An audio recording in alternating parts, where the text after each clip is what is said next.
Ano nga bang kinatatakutan ng mga nag-a-apply dito sa Hong Kong? At dahil dito, minsan din nagbabago yung isip nila at hindi na sila tutuloy sa Hong Kong.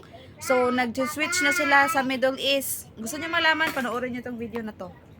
Hi viewers! Welcome to my personal vlog. This is here again for another video. And if you're new to my YouTube channel, please don't forget to like and subscribe. So, pagpasensyahan nyo na super pawis ko dahil naglilinis ako ngayon dito sa garden. Dahil Sabado ngayon, bukas Linggo, and sa Lunes is holiday namin kasi holiday dito sa Hong Kong. So, walang pasok yung yaya. So, keep on watching. Pag nagpapahinga ako dito viewers, ang nag-iinom ng aking coffee kahit na super mainit dahil 10 o'clock tayo dito sa Hong Kong and summer, napakainit habang yung alaga ko dito is naglalaro pa. So sasabihin ko sa inyo kung ano nga ba yung kinatatakutan ng mga nag-a-apply dito sa Hong Kong.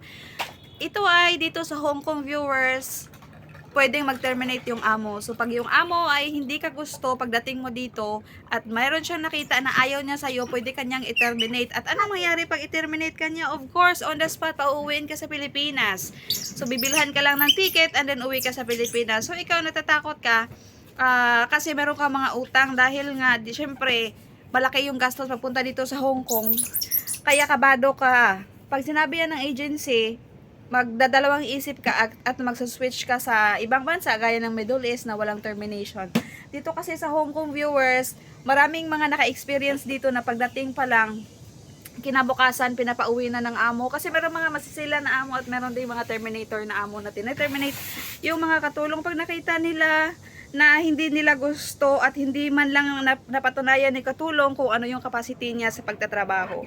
Dahil viewers, dito sa Hong Kong, mayroong mga ibang amo na wala talagang pakialam. Kahit na pakiusapan mo sila na marami kang utang, nakakagastos ka, hindi sila nakikinig. So, i-terminate ka talaga nila. So, yung pagpunta kasi dito sa Hong Kong is parang ano din, risguhan.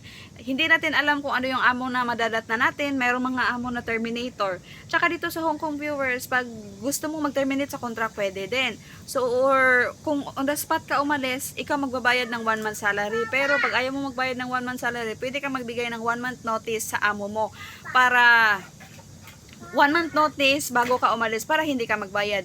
The same sa employer, kung i-terminate ka niya on the spot, pwede ka niyang kailangan bayaran ka niya ng isang buwang mong sahod. Pero dito sa Hong Kong viewers, yun talaga yung law. Pag i-terminate ka ng employer, kahit na 1 day ka palang kailangan niyang bayaran ka ng 1 month salary mo kahit hindi mo pa napagtrabahuan.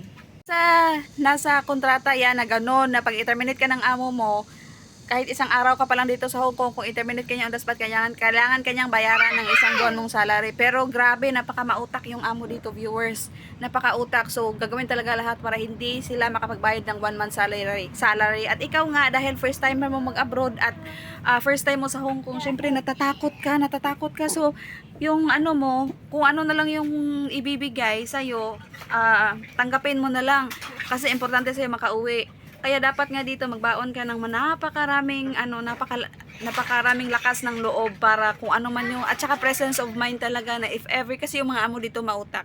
So if ever man na wag talagang pipirma sa kung ano man pipirmahan kasi marami talagang nadadali diyan ng mga amo, lalo na mga helper, lalo na yung mga baguhan at mga first timer dahil takot nga. Sabi ang pawis ko na dito, so nagpapahinga lang kasi maya-maya papasok kami sa loob at maliligo habang yung alaga ko naglalaro pa sa tubig. Ako nakaupo dito nagpapahinga.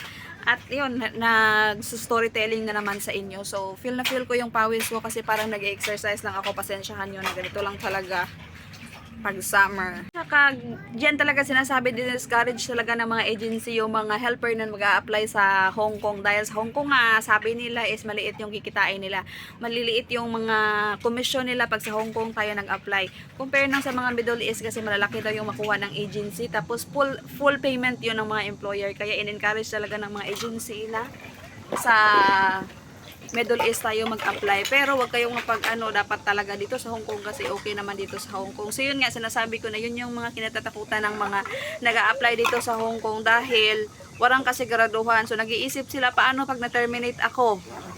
Paano yung mga utang ko? Paano ko mababayaran? Pauuwiin ako sa Pilipinas, so hindi pwede to, kaya sige maglipat na ako, doon na ako sa Middle East.